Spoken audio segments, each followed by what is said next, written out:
You're listening to the West Coast Truth with your host, Russell Scott.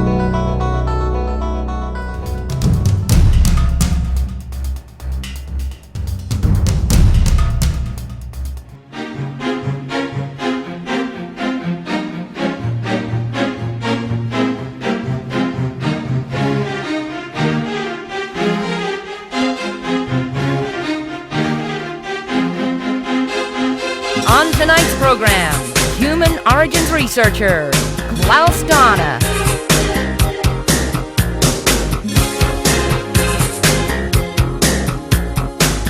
Klaus Dona, welcome to the West Coast Truth. Good evening, Russell. Thank you for inviting me to your program. First of all, this is incredible information.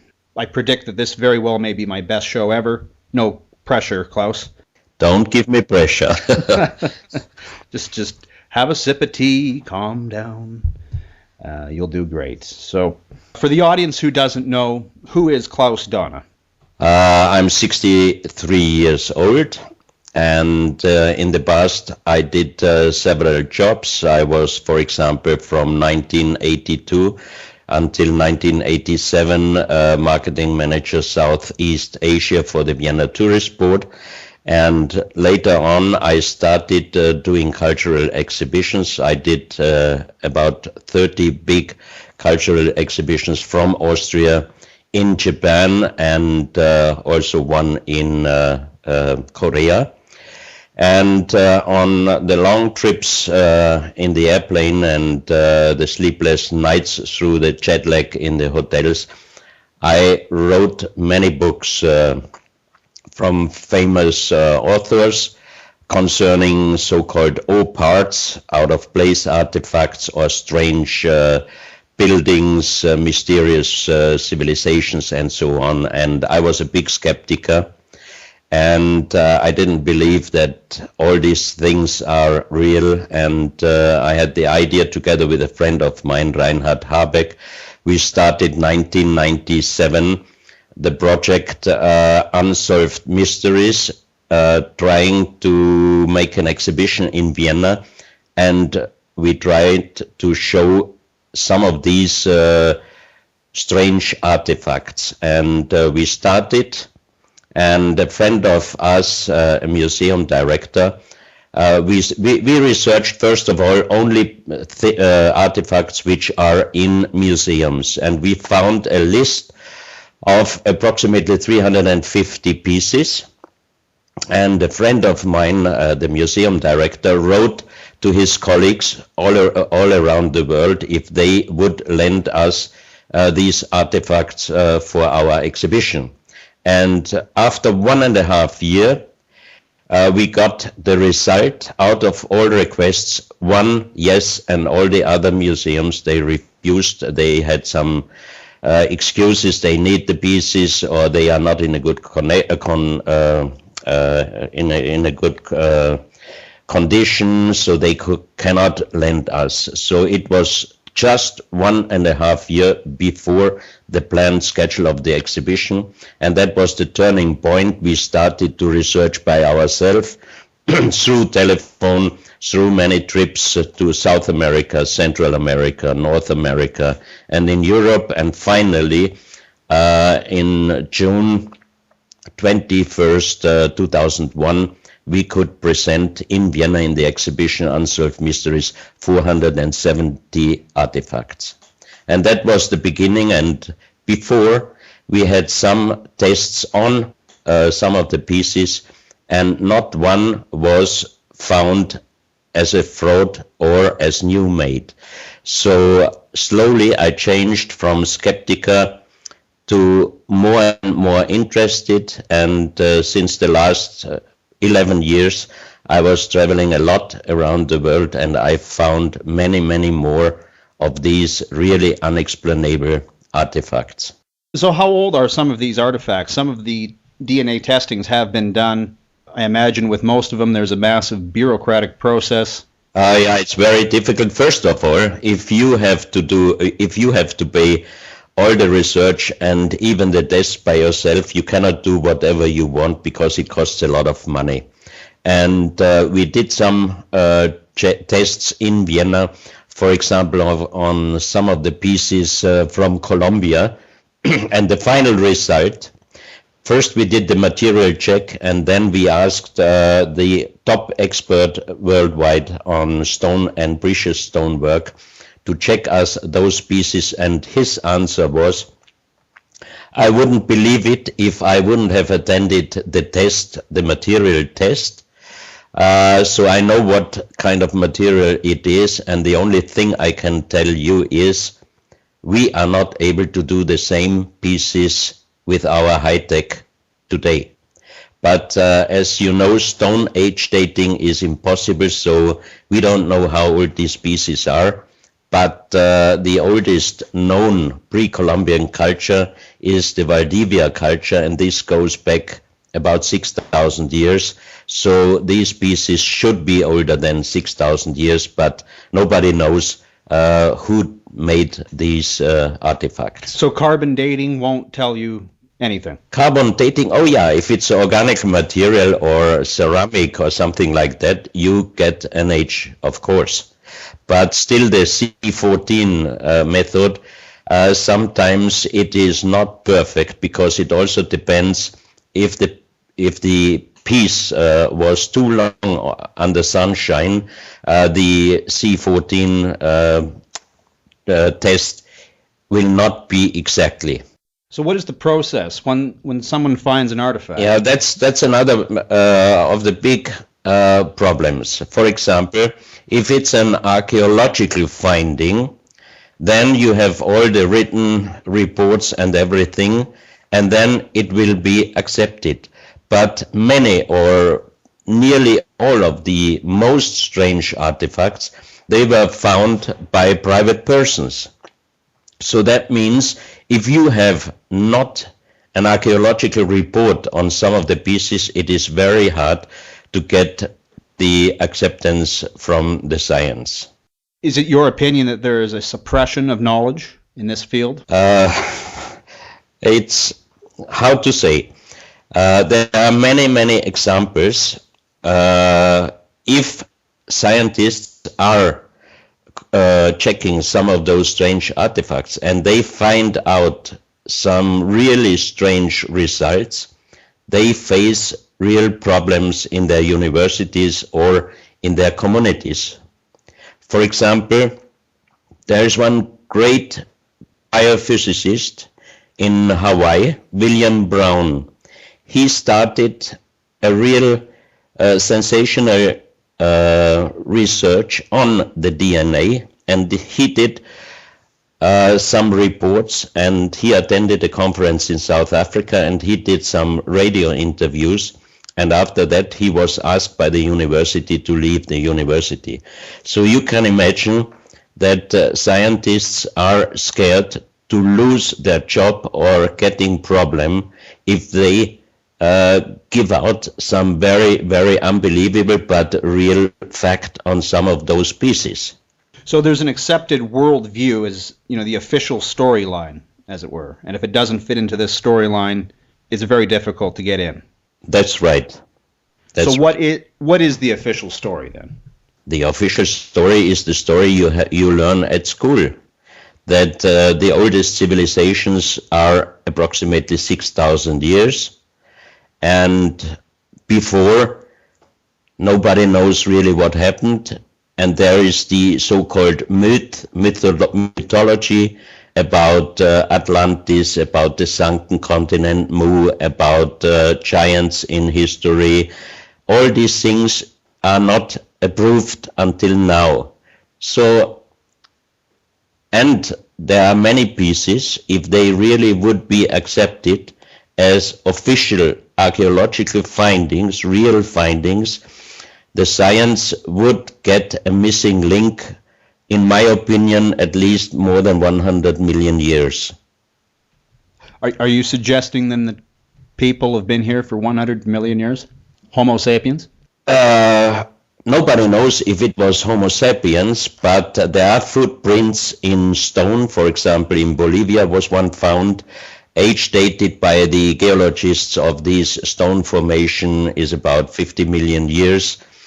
For me, some of the most interesting pieces I saw personally were found in Colombia, in an area which is called Villa de Leyva. It's a very mystical place, and you have there millions of fossils, but they found there a petrified human skeleton hand and foot in a stone plate. The stone plate, geological dating is about 120 to 140 million years. And in the same area, they found many petrified cultivated fruits and vegetables like cocoa beans, banana, pineapple, corn, avocado, and others.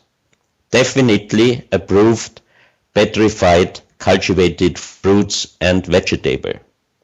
So that means dinosaurs would not have been able to cultivate, for example, bananas or cocoa. Dinosaurs go back 65 million years ago. Right? 65 million years, that's what science is telling us. The dinosaurs disappeared most probably through a very big impact in the Gulf of Mexico. But a close friend of mine, a very respectable researcher, Michael Cremo, he did a lot of research, especially on the age of human, and he found many results which really were showing him and also to me that human lived on Earth even before 100 million years. But that's impossible for the official science because it would leave a missing link of about 100 or more million years. And I think we had several times a very big catastrophe on Earth.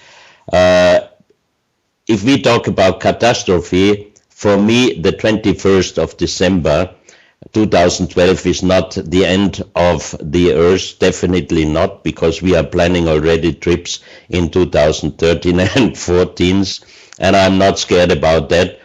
There might be an importance of this date. We don't know what. There are many talks about in internet. I don't know what happens, but I think it's just the end of one era, and the next era concerning the Mayan calendar will start. Mm-hmm. Well, the Mayans couldn't even predict their own demise. That's right, but there are so many strange species also, especially in Mexico. For example, I got information about 2 years ago about hundreds or at least or even thousands of pieces, very strange artifacts with strange engravings, which of course we showed one time some of these photos on a conference together with Nassim Haramein, the physicist living in Hawaii, a great man also. He is now working with William Brown together. I think that's the most sensational teamwork. And of course, you can imagine that on internet we are liars, we are fraudulents and all these things. But Nassim did some age dating on some stone masks from this collection. Because it's like a mosaic on a stone mask, and they used a kind of natural material as a glue, and they could make an age dating on this material. It is so unbelievable that we decided to do another 1 or 2 tests on other institutions so that we have definitely the final exactly answer, and then we would announce it on the internet. So what would happen in the scientific community to an archaeologist or a researcher, a well-respected one, that would, start reinforcing your theories? Would they be outed in the community as a quack? Would they lose funding? Yes, definitely. Look, you have another very famous example in United States. in the I think it was 1964, a young student was sent to Mexico to do some research, archaeological and geological research. And when she wrote the report to the university, her boss, Dr. Virginia Steen-McIntyre, was asked by the university to fly down to Mexico to look what this young student is doing mistakes, because the report was saying about coal finding fireplaces. She found fireplaces and several artifacts, stone artifacts there, and age dating on organic material dated an age of 150,000 years. So that's impossible, because officially the first human living in the Americas, they came from Asia while the last ice age. That means approximately 15,000 years ago. So when Virginia Steen-McIntyre went to Mexico, and she did very serious research, and the result was 250,000 years. When she published the result, she was fired from the university, and since then she never ever got any official job. So it's not easy for a scientist to deal with these unbelievable things. Wow. Well, let's take a break, Klaus, and we'll be back in 2 minutes with today's guest, Klaus Dona.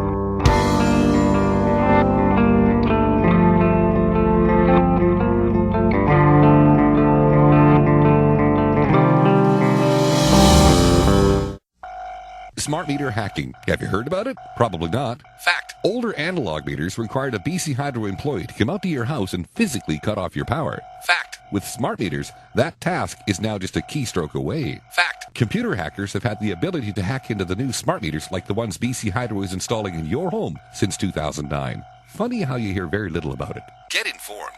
Know the facts. This message brought to you by smartmeterblocker.com. smartmeterblocker.com.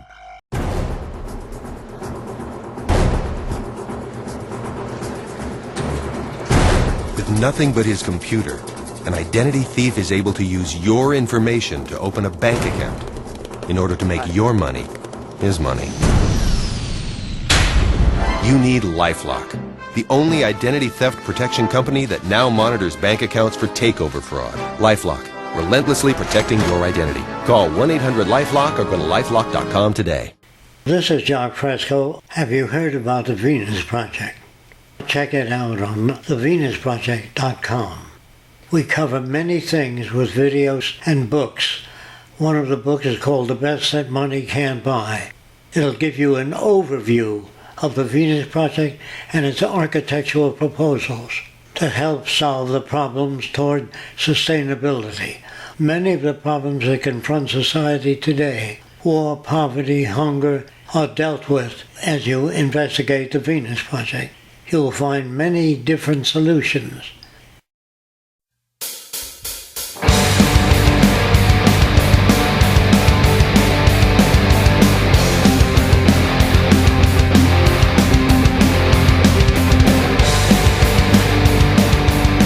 We're back with Klaus Dona for the second segment. In '84, there was a discovery in Ecuador. Could you tell the audience about that? Yes. There was an Ecuadorian engineer, Sotomayor. He was working for a British mining company in an area where there's a little town called La Mana, and they did gold digging, and one day they found an underground tunnel, and inside this underground tunnel Engineer Sotomayor found approximately over 300 artifacts, and he brought them out. They were very well in condition, and most of them do not fit any existing pre-Columbian culture. So that means those pieces someone must have brought them to this place called Lamana. For example, for me, every of those species is very interesting, but some of them, especially a very big granite stone. It's about 350 kilo heavy. And on this granite stone, you have a natural quartz line going around the stone, and you have end carvings, and you can see the world map. And you can identify, for example, Italy, Greek, you have Saudi Arabia, you have India. India on this stone map is bigger than on our maps. And as you remember, after the big tsunami, they found some sunken cities under the sea level offshore India. So that means India in the past was definitely bigger. So that would be one point that this map could be reality. But you have also an inlay in the Middle East, and it shows an eye, and then the quartz line is going, passing the Mediterranean, passing the Atlantic Ocean, and you have in the Atlantic Ocean, you have a big island which does not exist in our days, and there are so many stories about the sunken continent Atlantis. And then this line, this natural quartz line goes down, passing Venezuela and going into Ecuador. And at where today is the city of Guayaquil, there is an inlay showing up to the north and around inlay again, and that's exactly the place where La Mana is located. And then it passes the Pacific Ocean, and you have also some big islands which do not exist in this in our days, and especially Japan and Taiwan. It's one long continent from the northeast Japanese islands, which belong today to Russia, the Sakhalin Islands. Far down of Taiwan, you have one long island, one long continent, and the undersea geologist Professor Masaaki Kimura, the Japanese professor who is doing the research on the big stone monuments under the sea level close to the southeast Japanese island Yonaguni, he said that his research gives him the explanation that once upon a long time there was one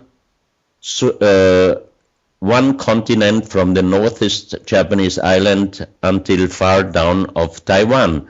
And as he's saying, it's exactly encarved in this stone. But the under the sea level found big stone structures of Yonaguni were found in 1984, and the research started 1 or 2 years later. That means before, later than the stone world map was found in Ecuador. So there cannot be any connection between the two findings.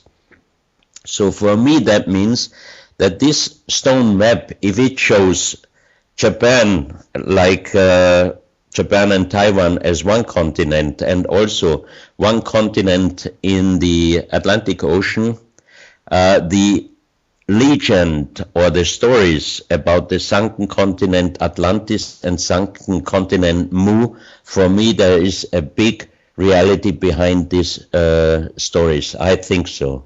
There's also Lemuria as well, right? Lemuria, there's also, yes, there is another big continent south of the Pacific Ocean, close to South America, which does not exist in this in our days. In these maps, they show On some of these maps, they show Antarctica as green without ice. Oh yeah, there are several old maps which are showing places which do not fit our today's knowledge. We do know that Antarctica was once green and a lush rainforest, I believe. How far back in the geological record do you have to go to see that kind of climate there? That's a good question. Yes.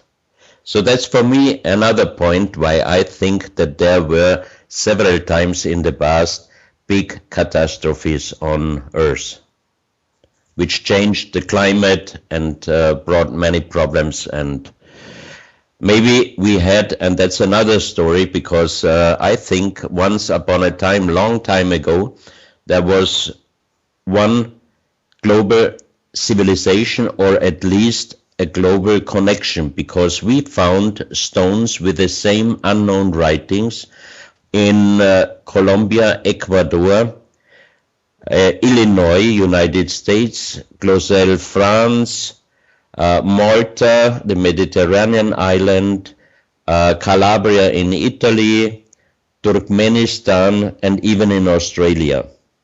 Have you come to any personal grand conclusions? No. No, the problem is, the more you find, the more question you find. That's the biggest problem. I think it's very hard to find a final answer on all these questions. Do you believe it could be aliens? Have you found any evidence to support aliens or extraterrestrials, whatever? I always say, as long as I do not have personally an approval, I would not say it could be and it could not be. For me, more, I think we had high civilizations on Earth in the past. That's for me one point which I think is reality. Connection with aliens, there are some pieces which could be connected with aliens, but as I said before, as long as I do not have an approval, I would not like to say so. You've got skulls that are elongated. You've got the giants. These aren't humans, but they're humanoid. Yes, but nobody knows if they are connected with aliens, and as long as I don't know it exactly, I wouldn't say so. Some of this always points to the Anunnaki, the Zecharia Sitchin stuff. Serpents. Throughout all cultures, the serpent is always there. That's right. Why could that be? Is it just because we had a global society and perhaps we prayed to some serpent god, or was there possibly a race of serpents that controlled humanity? I don't think so. No, I wouldn't say so. The snake, of course, not only the snake, also the frog was a very, very important animal. You can find antique, very old frogs in China, in South America. Especially in South America, the frog was a very, very important animal, not only the snake. So, but also the puma or the eagle. So this question is really hard to answer for me. I have no real answer. Well, this is good that you don't have an answer, because that means you have no agenda in the research.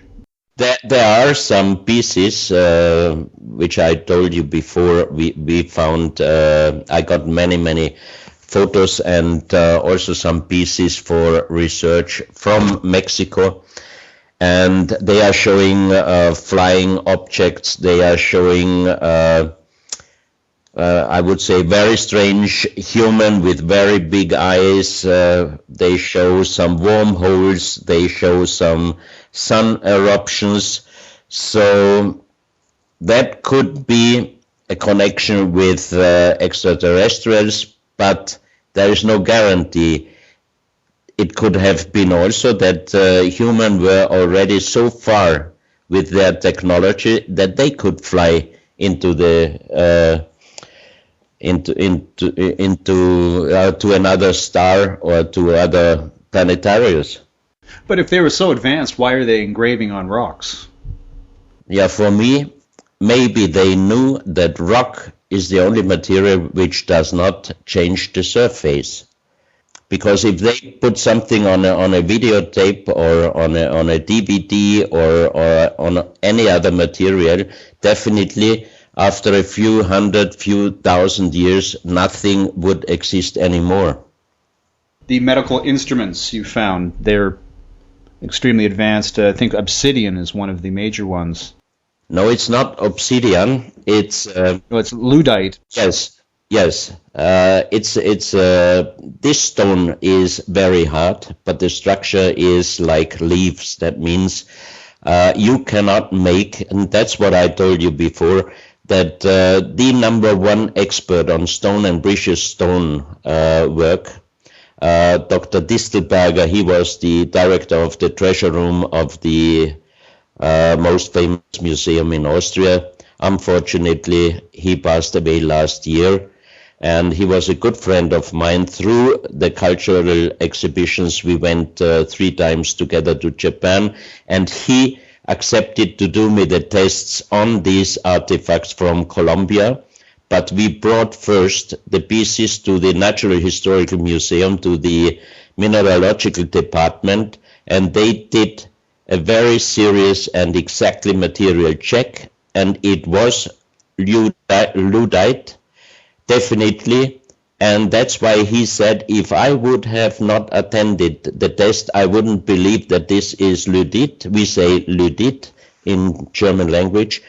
And after checking the pieces one by one, he said, I can just assure you we are not able to do the same pieces from the same material in our days.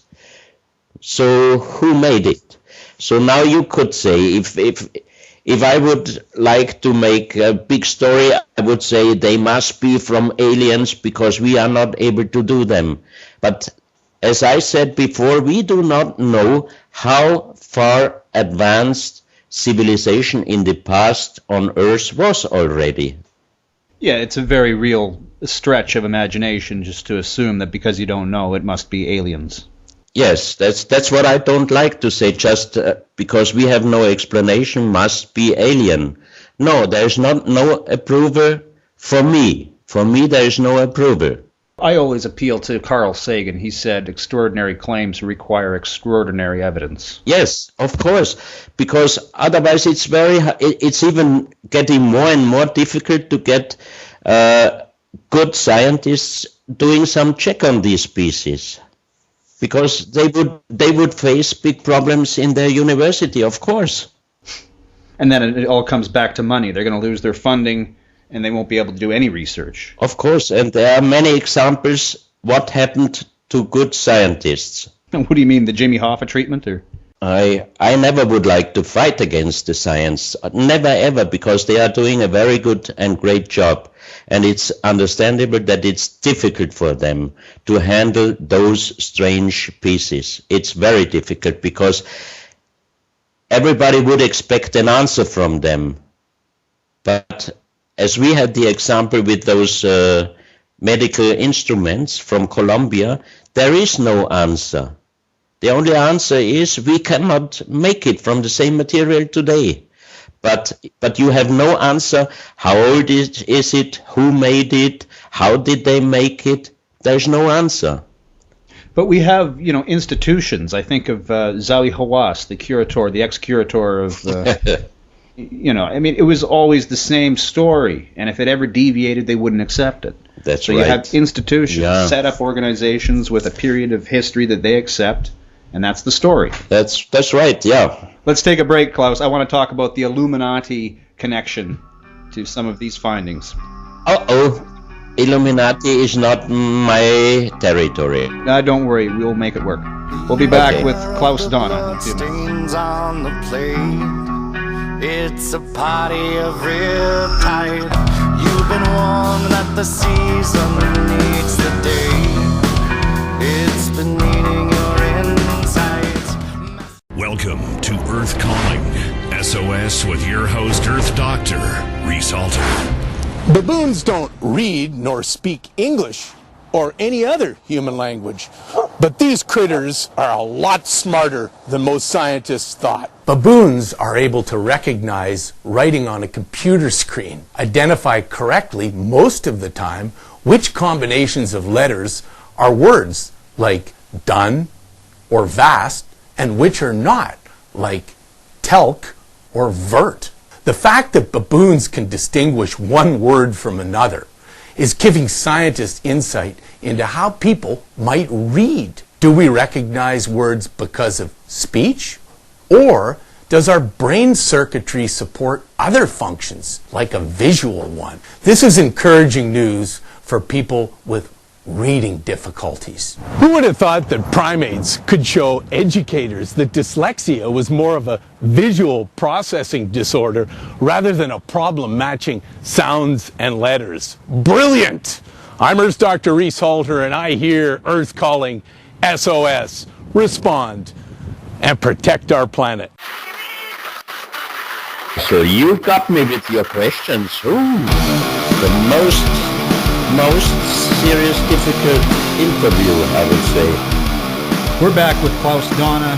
I segued there in the last segment about the Illuminati and some of the imagery, the proverbial pyramid with the eye. Everybody associates that with Illuminati, Freemasonry, the dollar bill, Henry Kissinger.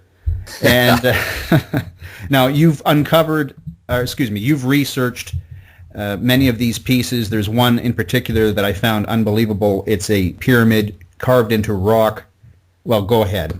It's about 27 centimeters high, and on the surface there is an inlay of an eye in gray stone and 13 steps. But if you put this pyramid under ultraviolet light, the eye is glowing very, very strange. It looks like, not like a human eye, very strange. And on the bottom of the pyramid, you have the gold inlay of the Orion constellation, and in this unknown, until now officially unknown writing, there was one professor in Germany who could translate this language, and his translation was, "The Son of the Creator comes."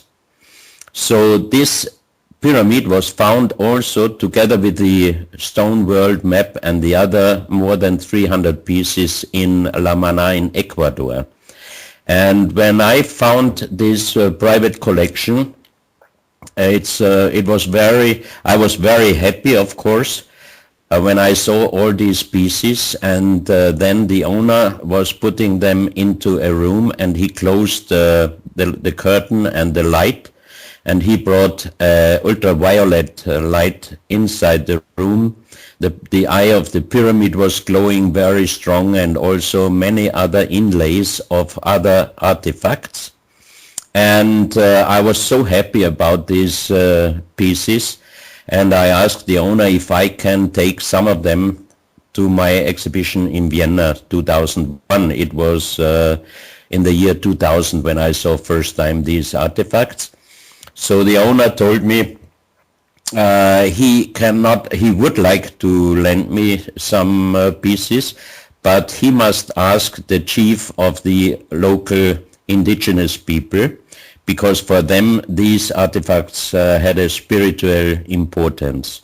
So next evening we had another meeting there, and the leader of the indigenous people came, and when the owner Herman asked him if he can lend me some of these pieces, he immediately said, no way, these pieces will not leave this country. So you can imagine my feeling. But I started a talk with Luis, this was his name, and we were talking about many things, and after 1 hour he took one small plate, jade plate, with a spiral inlay. And another strange thing was that for the exhibition we had about, I think, 30 of different drawings for a logo, and I decided we take the spiral and in orange and blue on black, and this jade plate was black and the spiral was blue and orange. So for me that was very strange. And exactly this plate he took, and we were 4 people there from Austria, and he took a small magnet on a string, and he asked my friends one by one to put this small magnet over the center of the spiral plate. And the first one was holding it, and the magnet was turning around until outside the plate automatically. And then it was going like a perpetuum mobile. Then the second one and the third one, and I was the fourth one, and I also put the magnet over the center, and it didn't move. And I was pushing it, and it didn't move. So after a while, I was smiling, and I said, Louis, I don't know why it doesn't work with me. So he was very surprised, and he asked my friends they should try it again, and the first one, and the second, and the third one, and every time the magnet started moving until the outside of the plate. So I was the last one again, and I was holding it over the center, I think about 2 minutes, and it didn't move, not 1 millimeter.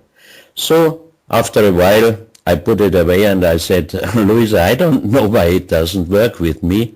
And he turned around to the owner and he said, you can lend him the pieces.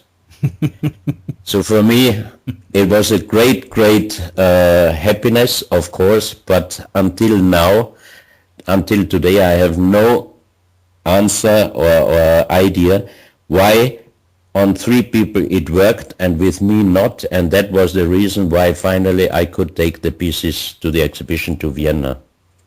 Spiral is another very important and very old symbol. Mm-hmm.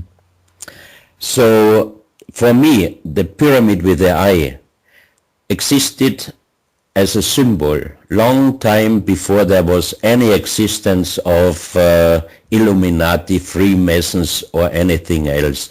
And the same with the spiral. These are very strong symbols, I think, and some of these symbols were used for the wrong reason. The same happened with the swastika. Also a very old traditional symbol, and only because it was used in the Third Reich. So now the swastika, if you talk about the swastika, automatically you should be a Nazi. Or if I show the pyramid with the eye on my presentations, I am automatically an Illuminati or a Freemason or anything else. No, I can tell you I'm just a researcher. I have nothing to do with any of these organizations. You are not a Freemason? No, because I do not attend any organization. I try to do my research, and that's enough for me. So do you think it's a coincidence that they've used the same symbol, or did they unearth some artifacts in the past? Perhaps, you've got this Luddite technology stuff that we can't replicate today.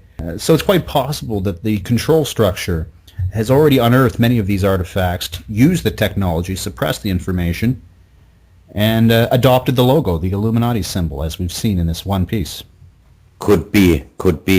That's the question, why they are using these symbols.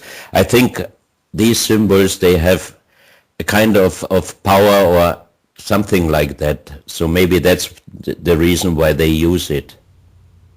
But the symbol itself existed already long time before they existed. That's right. And the number 33, you've got the 33-degree Mason. This also exists in your research. There is one piece, also from the same collection from La Mana, that's a head of a cobra. The cobra never existed in South America, but this piece is also a jade cobra head, and it has an inlay on 32 lines and 1 point. That means 33. And on the left side and right side, there are 7 points. And the number 33 and the number 7, they are very, very old, traditional, very important numbers. And why these pieces were found in La Mana? Because Engineer Sotomayor found out that there is a well, and this well is, I think for me personally, it's one of, or maybe the best water on earth, because it has gold and silver colloidal in nanomicroscopical size. That means that if you drink this water, the gold and silver colloidal can go directly to the cell. And when I brought first time, it was 2003, I brought 10 1.5 liter plastic bottles with this water in a carton box to the Guayaquil airport with my luggage. I was with a friend together, and we checked in our luggage. And after a while, my name was announced, and I had to go in a special room. And there was my suitcase and this carton box, surrounded by 15 military and police. And the Interpol officer asked me if this is my luggage. And I said yes. And he said, what is inside this carton box? And I said, water from Ecuador. He said, open it. And I thought, as I did not pack it, I thought maybe someone was putting me something inside the box. So when I took out the 10 bottles and I saw there is nothing inside, I was really relaxed at the first moment. But then he asked me to pack it again, and he was putting the box 3-4 times through the scanner. And then he called a doctor. The doctor came with an injection, and he took out some water from some of the bottles, and he went away. And after 30 minutes he came back, and he was talking with the officer, and the officer took the box again 3-4 times into the scanner, and then he told me I can leave. Believe me, I was happy. And when we arrived in Vienna airport and we tried to, I was walking out, nothing to declare. Left side, right side, private policemen, and they brought me also to a special room. They asked me again what is inside. I explained it, and finally they showed me what happened with this water. When one officer told me, look, when I put this carton box with plastic bottles with water into the scanner and I make a photo, I must see on the scanner, on the screen, the shadow of the plastic bottles. So he was putting the box inside the scanner, and he made a photo. He said, look, and I was looking on the screen. I said, you didn't make a photo? He said, I did. The screen was completely black. So later on, we did many tests on this water. We found out that this water has such a strong natural energy in combination with the gold and silver colloidal that it mixed up the scanner. And this water is better than any energy drink or whatsoever. Well, they just discovered, yesterday it came out that all the Monster energy drinks have been killing people. Several people have been dying from them. This water is not killing you. I mean, we were drinking this water without knowing it. When we were driving 3 days over the Andes with my friend, we had only this water in plastic bottles with us, and the whole day we were drinking this water. And normally, when I'm driving all day in a car, in the evening arriving, I'm not hungry, I'm just tired, I'm not in a good mood, I just want to go to bed. And I was just wondering myself, when we arrived first evening, late in the evening, a town in the Andes, we made a stop at the hotel, we took a shower, we went out, we had a few beers and a good dinner, and the next day also, so that means it was very good for health, let's say so. And then you negated it with all the drinking. Oh, yeah. Well, let's take our last break, Klaus. We'll be back in 2 minutes. Okay. Don't think sorry's easily said.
Can I say something about Man-Made Chronicles? I was so pleased you let me read it in, draft form, I guess it was. And boy, I'm excited about it. So everyone should order that too. I read your manuscript, which I really, really enjoyed. And what I liked about your manuscript was I got a feeling from it that these kinds of beings and these kinds of stories are actually real things. And that what we're getting down here in our human records is we're actually getting the traces of the actual stories of those beings. I loved the idea of how you brought forth the possibility that the myths that we have and the stories that we have and the religious records that we have are actually their records and their stories.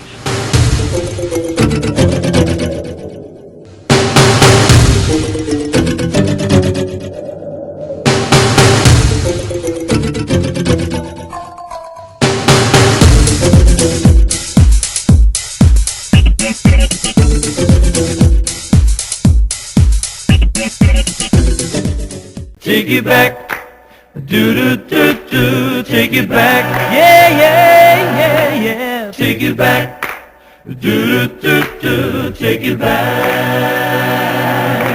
Well, we're back with Klaus Dona for this final segment. Have there been any recent discoveries, Klaus? Yes, just a few months before, we went to Crete to check several artifacts and places. Together with a very good friend of mine, he invented a new technology where he can check on the spot and even from home through satellite and then on the spot different places. And he did it already together with me at the Bosnian pyramids, because last year in September I was invited to a conference and I had to talk about my researches on out-of-place artifacts. So when I got this invitation and I saw the speakers list, there were many scientists, so I thought I have to bring something scientific. So I asked my friend to do me a scan over the Sun Pyramid in Bosnia, and he did it. And at the end of my conference, I could show pictures with the drawing of the tunnel systems and even a room in the center of this pyramid. And it helped the people there a lot. Professor Osmanagic, who is doing since several years the research on it, had big problems because Egyptian delegation said this is never a pyramid, it's just a simple mountain. So the government prohibited him to do further researches on the pyramid itself. But now he got the official allowance to continue his work because we could show that there are definitely there's a tunnel system and also room inside this pyramid. So when we came to Crete, we got informations from one of our friends there that there was a historical writing that the second son of King Minos was buried in a pyramid. And he brought us to a small, I would say not mountain, a small hill. And you could see already from the bottom that the earth on this hill is different, like on all the other hills. And my friend did on the spot the check, and he could identify this small hill as definitely as a pyramid. And then the South African researcher Michael Tellinger, I was there 3 times, and he showed me a lot of very interesting places, especially 100,000 of stone circles which are producing energy and sound. And he showed me also on one point which is called Adam's Calendar, which is an archaeoastronomical stone monument. He showed me in the valley 3 mountains, and he said he has the feeling that these 3 mountains are pyramids. So when I went down with my friend to South Africa, we went to these 3 mountains, and he did also a check on the spot, and he could also identify these 3 mountains as definitely pyramids. So you can see there are still many hidden pyramids all over the world. And this, in your opinion, lends credence to the theory that we once had a world culture? That's another point why I think there are so many things which are pointing out that once there must have been a global civilization, or at least a global connection all around the world. Then why do we have different languages now? That's the other story. For example, if I've heard the Tower of Babel story. We can pass on that. Right.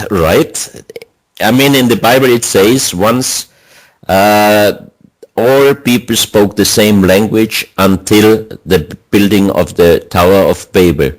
And the strange thing on these unknown writings we found on different continents, different countries, it's always the same writing, but not accepted by the science, because they say it is a mixture of runes, a mixture of Greek writings, and also some writing connected or very similar with the Easter Island writing or the Hindus Valley writing. But Professor Schildmann in Germany, he explained that this language is older than the oldest language, and it has a likely connection also to Easter Island writing and to the Hindus Valley writing Mohenjo-daro.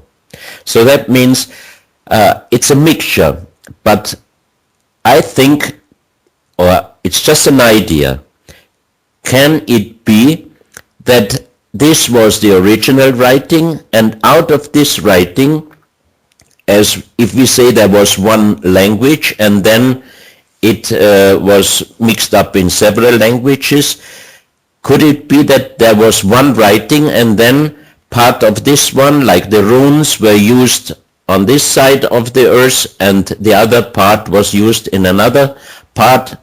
Could be, but it's, as I said before, it's just my idea. I think what's incredible as well is the some of the discoveries in regards to medicine or science. The genetic disc is one of the big ones. Yes, it's a perfect done disc, again from this material Luddite, which we cannot make the same in our days. We could not make from the same material the same genetical disc. But our instruments are better, though, than these ones, are they not? It's the same. It's from the same finding. The genetical disc and the medical instruments are from the same material, from the same area in Colombia. No, what I'm asking is, are these Luddite instruments, the medical instruments, are they sharper and better than current modern instruments? Not sharper. But for example, there is one, we call it the birth spoon. You can see on the handle the baby's head and the mother's string around his neck. That means the baby, while the birth, could die. So, no, that's on the knife. Sorry, excuse me. That's on a knife, but it's not sharp. And the birth spoon, you can see the baby, the head coming out of the vagina on the handle. And that means for me, this was made from a civilization, from a high civilization, for a lower civilized, lower knowledge civilization, to show for what to use this instrument. And when I had this instrument in Vienna at the exhibition, I asked some doctors to hold this and what is their opinion. Could it be used for helping the birth of a child? And they were holding it, and some of them told me, in their opinion, it would be safer than our today's technology. Because with our today's technology, you can have an accident. You can make an accident, a mistake with the baby's head. You can damage the baby's head. With this birth spoon from an old civilization, you can only hold it with your 2 fingers and with your thumb. That means you cannot push, or you cannot use power. You can only use it very safely, very smoothly. That means there wouldn't be any problem for the baby's head. And the genetical disc, as you said before, there you have many strange carvings, and the most incredible ones are human egg with and without spermia, and on another part you have the spermias. These are things which you cannot see with your own eyes. You need microscopes to see these things. So how did they know in the past how a spermia, how a human egg with and without spermia is looking like? And you have also the fetus, the human fetus, in different stages of time. Is there a dating on the genetical disc? It is stone, Russell. Again. Yeah. It is stone. Well, this really helps the mainstream institutions, and they can carry on their BS stories because you simply can only prove it to a degree. Yeah, that's the problem. But it cannot be refused as new done or as a fraud, because I would bet immediately $1,000 or $10,000 if someone can make me today the same disc from the same material. It's impossible. You'll give them $10,000? Yes. They invented the microscope in the late 1500s. Yeah. You think this genetic disc predates that? Definitely, because as all those species found in an area in Colombia, different places, but all made out from the same material. So that means if these pieces do not have any connection to any known pre-Columbian culture, and as I said before, the oldest one is the Valdivia, dates back 6,000 years. So if they have nothing to do with any of the existing cultures, they should be older than 6,000 years. But then the big question is, how could they see the spermias and the human egg with and without spermia? Let's go to Sierra Leone and some of the discoveries there. Sierra Leone, that's another very, very interesting place. And there was an Italian, a great geologist, Professor Pittoni. He was working for diamond mining. And after a while digging down, they found some stone statues. And he passed away about 3 or 4 years ago, Professor Pittoni, as he was a great geologist, immediately he took from the finding place organic material for age dating, because he knew that stone age dating is impossible. So always when they found a stone statue, he took a piece of organic material close to the finding place. And those stone figurines, stone statues, they are very wonderful done. Some of them 50 centimeters high, made out of granite, very heavy, but very well done. So the age dating, the youngest material, the youngest organic material found next to a statue was about 2,500 years, and the deepest one was made out of sandstone, and it looked like a kind of strange animal. I would say for me it looks a little bit like a T-Rex, the face of it, and this small statue was making a noise. So when Professor Pittoni found all these statues, or his stuff, they told him a story, a legend, that they are Muslims there, so that Allah was one day angry on some of his angels, and he petrified them and he threw them to earth. Then Allah took the stars and threw them to earth. These are the diamonds. And then he took the sky and threw it to earth. And also they found on several areas where they found also these stone statues, they found stones, sky blue stones.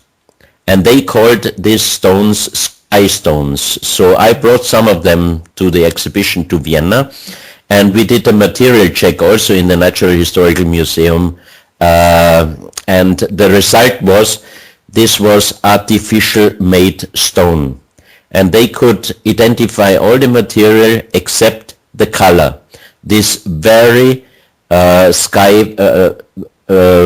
blue sky color, very, very blue one.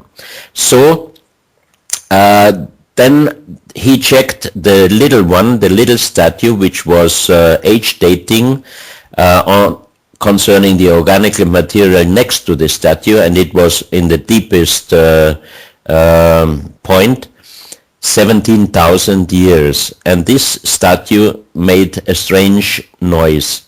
So when I got this statue, there was a hole in the stomach area, and inside was a small iron ball. So I showed it in the exhibition, but before I brought it also to the museum for material check, also of the iron ball. And next day the professor called me and said, Mr. Dona, someone made a bad joke with you. I said, why? She said, because the statue is sandstone, but the iron ball is chromatic steel. And chromatic steel was found first time 1904 in Austria. Like a ball bearing? Yes. Perfect round chromatic steel ball. So I called Professor Pittoni immediately after coming to my office, and I said, Professor Pittoni, we have a big problem. He said, what's happened? I said, I did a material check on the little statue with the iron ball. He said, yeah, and what is the result? I said, the statue is sandstone. He said, oh yeah, I know that. But what is the metal? I said, it's chromatic steel, Professor, and chromatic steel was found 1904. He was laughing and he said, look, I'm not stupid. I'm geologist. I'm a scientist. If I find very deep underground a small statue which makes a strange noise, I do not just make a hole in the statue to see what is inside. I did X-rays from all sides before opening, and he sent me next day all the X-ray pictures, and you could see that the statue was closed, but you could see that there was already in the past a small point was taken out and back again, but from the surface it was completely closed, perfectly closed. So you couldn't see that there was an entrance. Do you know how it was resealed? No. He said it was just perfect. I didn't see anything. That's why he made an X-ray from all sides to locate where did they have the entrance. 17,000 years old chromatical steel. What explanation you have for that? Well, what explanation is there for this not being on the front page of the newspapers? I mean, this is incredible information, and yet it's suppressed or disregarded. Yeah, it's just impossible, because, as you know, high civilization 6,000 years, chromatical steel 1904. So it cannot be. Too much work to go through all the efforts to fix history, eh? No, it's not easy. I think it would not be easy at all to fix the history, because there are too many things difficult to explain. And I always say, and a very good friend of mine, Laurel Steinheis, she was writing a book about me, and she wrote as a title, Digging for Answers, Finding More Questions. And this is the reality. The more you find, the more you think you get an answer, the more questions you find. Just like Socrates. Yeah, but it's interesting, definitely. Klaus, is there a website that my audience can go to look at some of these findings? Yes, sure. It's www.unsolved-mysteries.info, INFO. And there is also one DVD. You can get it on Amazon. There are a lot of the artifacts, and there are also short films included and some explanations with pictures, because the most difficult problem in a radio interview is that you cannot show the pictures. But seeing the pictures is more easy for the audience also to understand what is the real strange or unexplainable thing with some of these pieces. And I think, Russell, from the history, from the old pieces, from all these informations, maybe we could learn something for the future. And Röhrig, he was a great guy, Russian German, and he made a very nice slogan. He said, if you don't know about your past, you cannot talk about the future. And I think we are in a time, and for me personally, we had several global catastrophes, maybe some of them human-made, and we are, I think, on the same way to destroy our Earth. So we should learn from indigenous people, which we should learn from history to make the life of our children, of our grandchildren, livable and happy. Klaus Dona, thank you so very much for being on the program. An honor. Thank you very much, Russell, to invite me. And thank you very much for being on the West Coast Truth. Thank you very much. Goodbye.